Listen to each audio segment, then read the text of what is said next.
Hey there, I'm Chris Benetti, host of the Smart Author podcast. In this episode, I speak with Vicki Helm of Metadime Digital, and we discussed how publishing 41 books is the ultimate way to build your authority and business.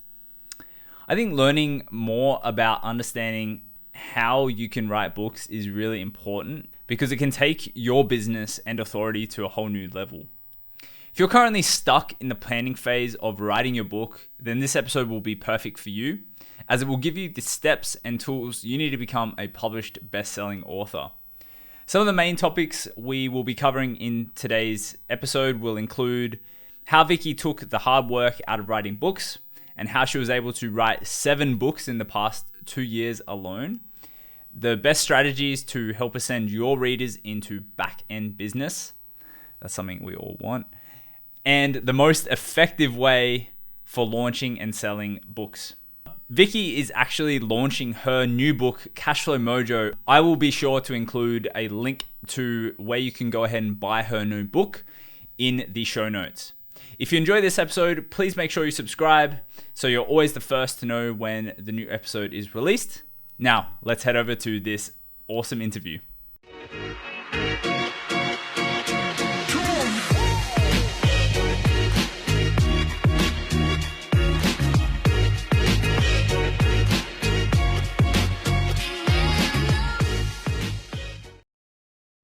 Hey, smart authors, welcome to another show. Today I'm joined by Vicki Helm from Metadime Digital. Vicki, how are you? Great. Nice to be here. I'm really excited to be with you, Chris. Me too. Vicki is someone special who I definitely wanted to get on because she's done so many books, and I think it's pretty special and amazing how many she's been able to publish and release. And so, Vicki, as we get started, can you give everyone about a 30-second, 60-second background to yourself and how you got started in this whole space? I know you've been going for a little while here. I really love to say at one time I wanted to write the great American novel, but I didn't. I fell into books, and it was completely by accident. And my first book led to the next, and 41 books later, if you'd have asked me, I have a degree in accounting and one in finance and one in, healing, I would have never said, oh, I'm going to write books. But as the power of the book started lifting everything up, that's when I said, okay, this has to be not just something I'm trying to get my novel out or trying to make my one book. It is a business strategy. And that's why I use books. So awesome. So 41 books. The idea of writing one book is overwhelming for so many people. How do you come up with me. Absolutely. And I think it's, might be even just like the first book is the most intimidating. That's right. What's your process of like ideology, writing, creating all the assets and going through the publishing process? Like, I'd love to learn more about how someone is able to actually go through 41 books. Well, I want to say, 41 books, it's been a couple of decades. And the thing about, this part of it is that in the beginning, there weren't things that are here now. And, I am so old that I remember when Kindle asked me, they were going to come out with ebooks for the very first time. And this was in the late 90s.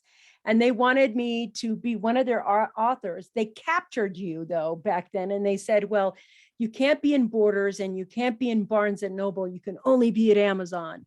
And they offered us really big, back then, royalties were like, maybe you got 30% if you were lucky. And here was Amazon, we'll give you 70%. And we were like, 70%, wow. And this was before you could have a landing page and sell your own book and take this. So this sounded really great. Now there's technology where you can put out a book in 10 days because there's systems and there's tools that make it fast and editing. And there's so much now that make publishing a business that's so great to get into. So to answer that question, back here, getting started was vastly different than getting started is now. And the thing that happens with your first book is that you're learning your process as an artist, as a writer, And then you're learning all the technology process, which is a bit of a learning curve. Once you pass that learning curve, you can knock out books. And what you're looking for then is what you're about, the ideas you want. And don't think I'm going to do one book. Think 4 books ahead. If you're not thinking in a series, whether it's a business book, whether it's a parenting book, whatever, I do nonfiction. I think nonfiction is the way to go. You want to think at least 2, but I would say 4 books ahead, because that's how you build readership. And that's how you start to really make money. It's you want to look at your audience. Your audience wants one book from you. They want the next book. And that's what J.K. Rowling did, right? She wrote one good book. Everybody was hooked, and there was a flock to the second book. Then, a herd to the second book, then a mammoth amount of people to the 4th book, to the 5th book. And all they had to do is go, here's the next book. Well, 41 books later, I already have an audience built, and I always just, here's my next book. And there you go. I'm just thinking about like back in the late 90s, like how little technology there was. And, right as the internet was like getting its legs essentially. Yeah, it was Web 1.0 back then. It was, here's your flat screen. You could just look at an advertising page. Yeah. So what was your first book about? And like, what actually sparked you initially? Was it a business book or like a nonfiction? It was a personal development book. It was a spirituality book. And I did personal development stages all over the world. And I realized the reason I started writing a book back then was because there is a point where you can only see so many clients in a day, one-to-one. I don't care what business you're in.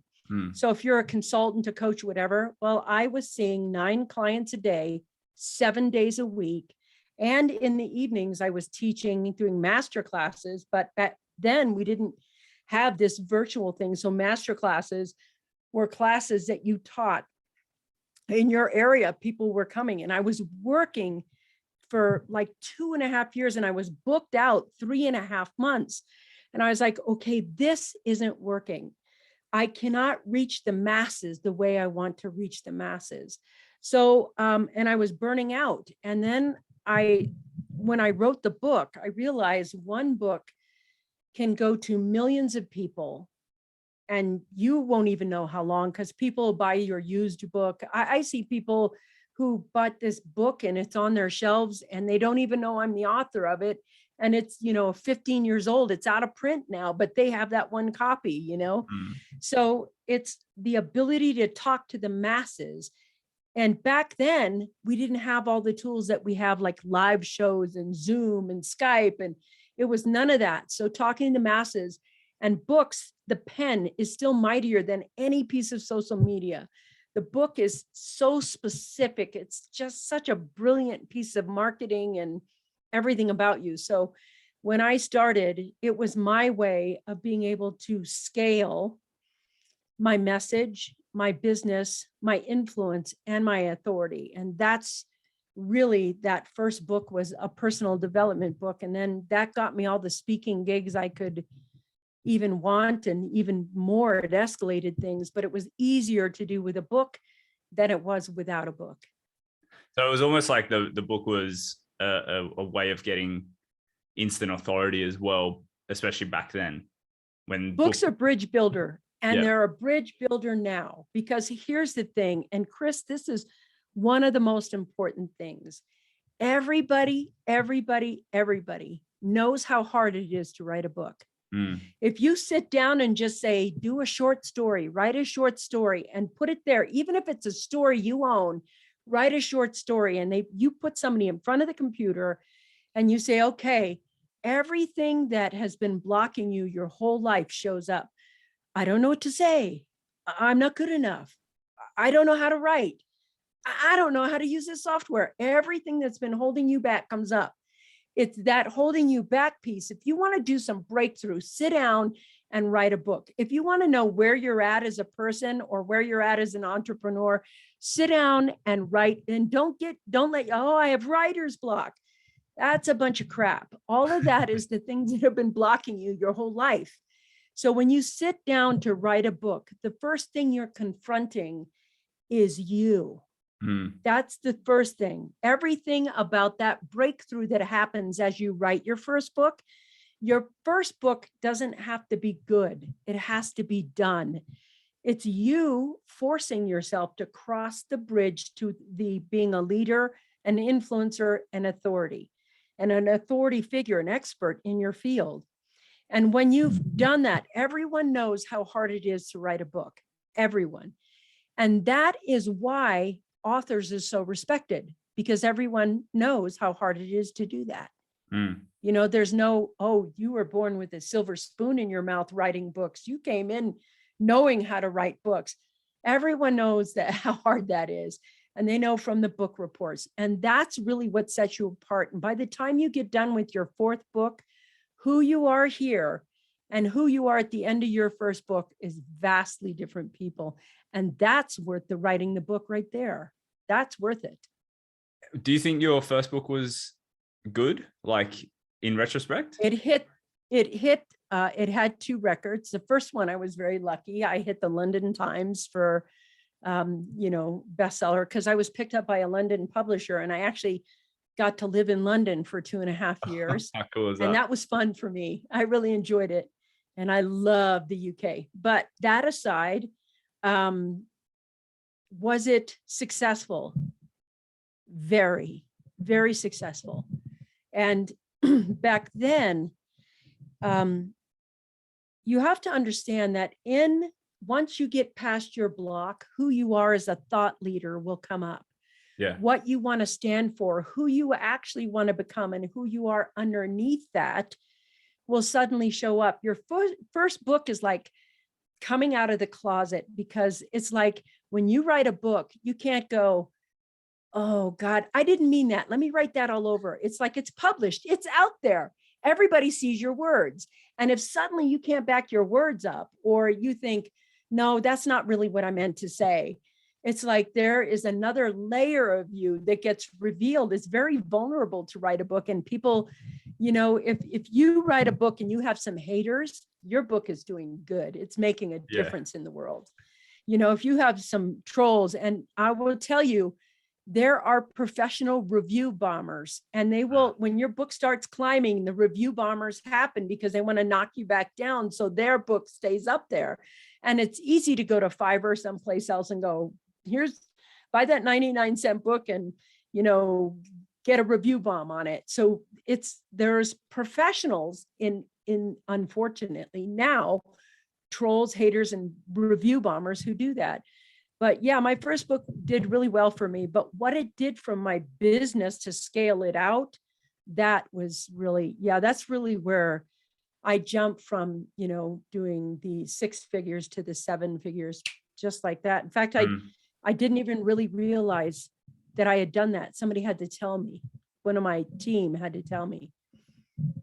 So it was a really good lead gen ultimately for what you were doing professionally as well. Yeah. And so to follow on that, did you introduce more scalable offers as you release your book, like as an impromptu? Had to. Yeah. Had to. And that's the cool thing about the book. The offer piece of it is when you write a book, you may have your initial offer. But when people go through that, they're like, what's next? And I was like, yeah, what is next? And you're building faster because they're with you. They want to know more. They want to grow more. And so, if you are providing an offer, if you don't have the offer, the people who are your fans are with you with a book, they'll be like, what's next? Where are we going next? When's the next book coming out? And it almost kind of propels you forward or forces you forward, whichever way you want to look at it. Yeah. So 40 books, do you have different offers for each book? Because like obviously everything has a different topic, a different sort of potentially audience and things like that. Can you explain a little bit more about like what you do when you are writing, like when you create offers around the books?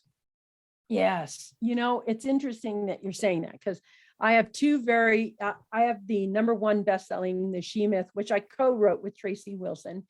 And this book is specifically about redefining women in business. Mm. And so this book has its own offer for women. It's like Sheer Success is the name of the program. But this is kind of a leadership book for women who are running big companies and want to continue to run big companies.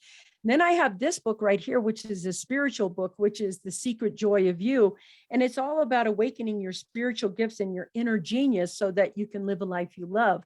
They're vastly different topics, and yet relevant to both men and women, with the exception the She Myth is really written for women. But in those topics, what I know, or what you know after a period of time, is if you want to achieve success, real success, you cannot think your way through everything. Everything isn't about what you know. It's also about how you grow and how you become. And what people are attracted to about you, your offers, and your program isn't what you're going to teach them. Most people don't give a crap about what you're going to teach them. They give a crap about who they're going to become and what they're going to have by going through your program. And so what they do is they want to feel you. They want to know you and feel you. It's like, if you're a good pitch man, that only works for a little while. You have to get to the point where you're in front of people being authentically you, warts and all. I mean, because, that's how people are. We have warts and all. And what happens is, after a period of time, when people get to know you and they want to mentor with you, they will follow you from book to book to book to book. Like, I have 41 books and I still am in contact. Some of the people still help me, the same team from book number 1 all the way through, because they want to support my message. Yeah. Whether my message is about touching that inner genius inside you, because you have to have that to succeed, or getting over your mindset, or learning some business skill. Everything is all encompassed in those things, and you can write about those. Everything has its own program, because you can only digest so much all at once. And I want to tell those authors this, Chris, because I think this is really important. And I'm not going to curse while I say this, but TikTok is BS. Nobody, micro learning will not make you a 7-figure person. Micro learning is that 50 seconds, or here's 3 tips in 1 minute. You're not like, oh my God, in 1 minute, that 3 tips I just got is going to make me 6 figures. It's not going to do that. All learning is immersion. You have to immerse yourself in a topic before you get good at it. So while TikTok and Reels and Shorts are entertaining, books and book learning is the way you get great at something. Even if you watch like an hour webinar on YouTube, it's always followed up with that book learning. There is just that piece of it. And those people who understand immersive learning have immersive success. And that's why books are still more powerful than the video, than the sword, than anything. And the masses don't read. A certain group of people, successful people, read. You want to write your book to them. If you write a book to the masses and it's just for the general public, guess what? It's not going to sell, because they don't read. So you have to be specific about your books. Now, if you have an author that listens to your show, children's book, the masses are always buying their children books, but they don't read books, but they want their children to read books. So they're constantly learning through that. And that, I think we have to distinguish between, if you put a book out and you go to TikTok and you try to promote it, it's not going to work. Just saying. And I think that's definitely something that should be noted, because a lot of people look at the new shiny thing that's going to grab attention, but attention is only one small part of the overall equation, without the actual intention of going to read or the immersive learning, like you say. There's not going to be any outcome from someone, shiny seeing your book and buying your book. Like, sure, that's definitely a couple of the steps in the process, but without the learning, you're not actually succeeding in what you're trying to accomplish, which is, changing the world, sharing your message, and so on. And, I think that the true value behind a book as well is it helps to be that entry point to your world. And like you've seen over the past couple of decades, it helps to become a lead generation for your business, for your programs that you offer, and an opportunity for you to be able to speak around the world and things like that. And so getting that attention and selling the book is only a very small part of that overall equation there. Yeah. And I love what you just said, because what you just said, Chris, is so important. It's like the book is the gatekeeper, and it gets you, it's like a pass. You know how you go to a hotel and they give you that card and it lets you slide in and the door opens? A book is a card. Now, I want to say this to everybody, and I don't mean this to be harsh, but I want to give you the reality. When you have just one book and you haven't thought 2-3 books out, one book is hard to compete with, because it's like, how there's Little League baseball, then there's junior varsity, then there's varsity, then there's college, then there's the pros. Okay, so one book is pretty much Little League. And if you take a look at even the greats, Gary Vaynerchuk, Grant Cardone, even Russell Brunson, they didn't stop at here's .com secrets. They already knew, he thought 3 books out. Here's the branding secrets. We're going to have .com secrets, now expert secrets, now traffic secrets, now whatever networking secrets, whatever he wants. His whole brand is there. But if he had just done that one book, instead of that second, that third, that fourth book, that book helps him get waves of new clients inside his ClickFunnels. What's he selling? Software. How's he doing it? Through a book. And is he really talking about software through the book? No. He's talking about what they need to do to grow their business and how much training they need to have. What he's concentrating on isn't, here's my book and all the knowledge in it. He's concentrating on what his clients are going to need in order to achieve the success they want.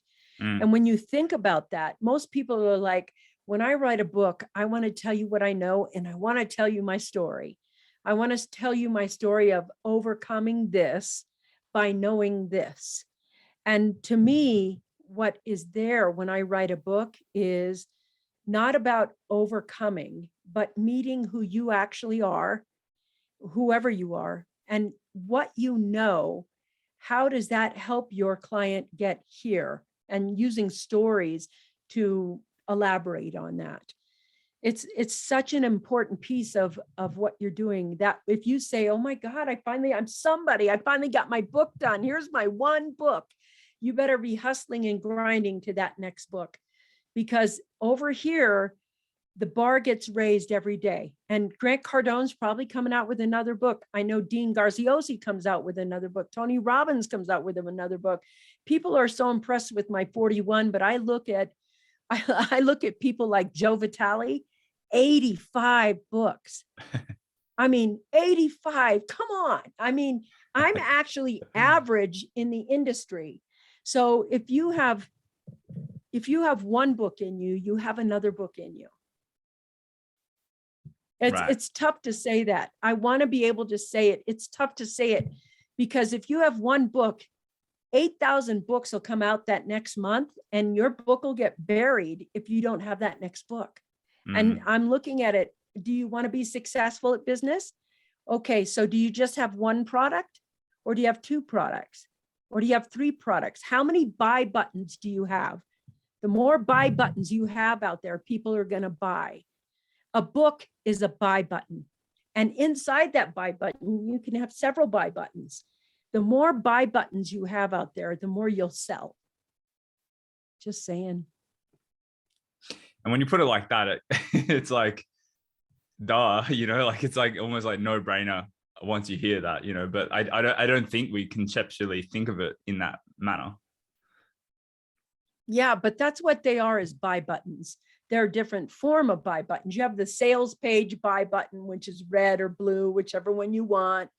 And how many of those do you have? If you only have 3, or if you only have 5, and somebody else has 1,000 buy buttons, or somebody else has 1,500 buy buttons, they're going to outsell you just because of the amount of buy buttons. So you either have to sell more buy buttons or create more buy buttons. Yeah. When you write a book, you're creating more buy buttons. I love that. So what, again, 41 books is still nothing to gawk at. Like that's still, I'm thankful. Yeah. I'm amazed by that. What have you found, especially recently, has been the most effective way to like launch and sell your books on an initial format, like obviously with launching, but then on an ongoing process as well? Wow. It's so interesting. Over about the last 7 years, every time I launch a book, there's a new thing, and some things have died off and some things haven't. So for instance, in 2017, I launched a book called The Ultimate Freedom, and there was something called Thunderclap, and it's not around now. It's unfortunate.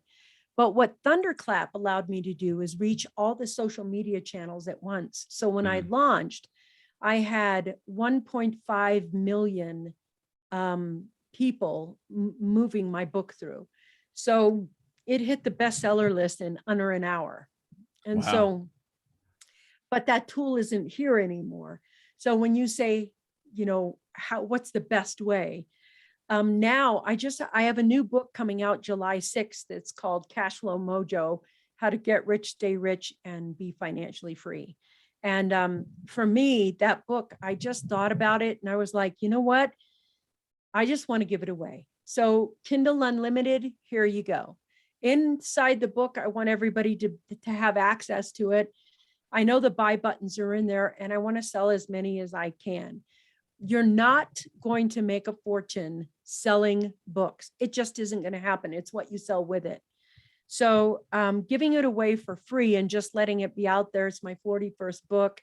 I don't need the $5, $10 or $20 for it or whatever it would be.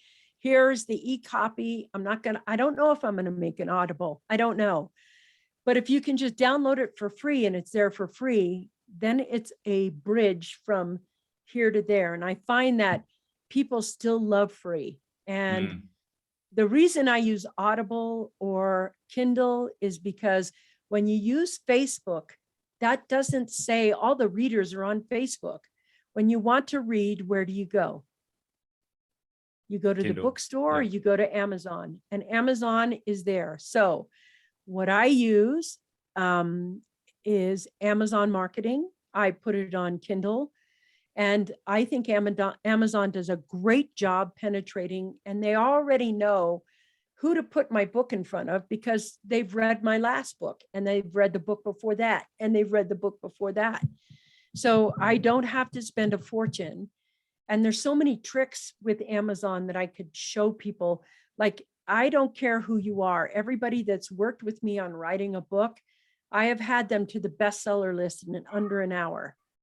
So that for me is the big thing. It's like, how do you get to the bestseller list? Because the next thing you want to say is I released a book. And then after that, it's I'm a bestseller. So that's another accolade, but that's what I would say. And if you can do without the $5 or whatever you're charging for the book, make sure your links in the book are good and they're in the right place, and put it on Kindle and do it. I would do Kindle Unlimited. Just give the book away. Just get it out to your audience. Yeah, I love that. And quickie. I think that's a strategy we see more and more, where people are offering 99 cents for Kindle and such. And it's unquestionably an effective strategy, especially if the presentation of the book is done well. The headline, the book cover, all of those kind of things, title, I should say, not headline. And we see so many new authors, new books going straight to the #1 in their category. And it's almost like it's comically easy these days. I should say easy in quotes. That's right. So I feel like the opportunity for us now to become Amazon bestsellers, to become just industry leaders Yep. is more accessible now than ever. Yes, you're right.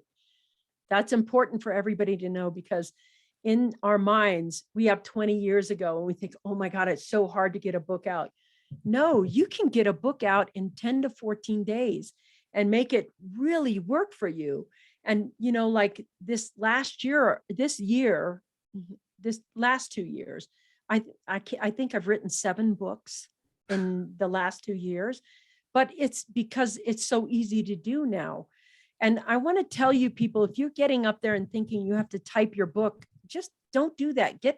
Go to Google, get a Google Doc open, go over to tools, tap on tools, go down to voice type, click on voice type, and talk your book. You talk your book, you hand it to an editor, they shape it, they hand it to the formatter formats it in the cover, and poof, it's done. And there are so many ways to do this at scale and at speed right now that anyone, I know it sounds crazy, but anyone can write 41 books. Anyone. It's if I were starting right now, I would map out where I was going to go with all the publishing. I'd probably just do a publishing business, because you can sell that business and everything that's with it. It becomes an asset. It's just, publishing is awesome. Yeah. By the way, guys, the voice to text option on Google Docs is only on Google Chrome, I believe. So just a distinction there if you use other browsers. Vicki, this has been so awesome regarding, writing and ideology and ascension. Like I've got so many cool ideas now, and I'm excited to share this with all the smart authors listening. Is there anything you want to say to wrap up the episode, a special message for our audience? Yes, I want to tell the truth here. It takes a village to write a book, and you're the lucky one who gets to put your name on the cover. But there are so many people behind the scenes helping you develop your message and make that. It's not just, oh, let's include them in the acknowledgements. It's like any business. Any business needs people to make the product. So you may be the brand of the product, but the truth is you are just part of a team. It's a band, like a band that puts out a record or a song. Your band puts out this message in the form of a book, and you're just the lucky name of the band. Like I get to put Vicki Helm, like some people put Van Halen on, Van Halen, there's the last name, there it is. That's the same thing. And don't get precious thinking it's your work. It's a message from a group of people out to the world. And I really want to leave that with you so that you understand that this isn't about you. It's about the message, the audience. I love that. Well, Vicki, thank you so much for coming on the Smart Author podcast. It's been an absolute pleasure. Thank you for having me. Thank you. Damn, what an awesome episode. If you enjoyed it, please consider subscribing on your podcast platform of choice so you get notified every single time a new episode releases. And if you're struggling with your book sales, head over to smartauthormedia.com/audit to get a free audit of your book sales to see where we can help you bridge the gap between not many sales to a lot of sales. It's a free resource call that we have together where I give you some clear action steps that you can take to take your stuff from broken to selling. I'll see you over there. Thanks again for listening.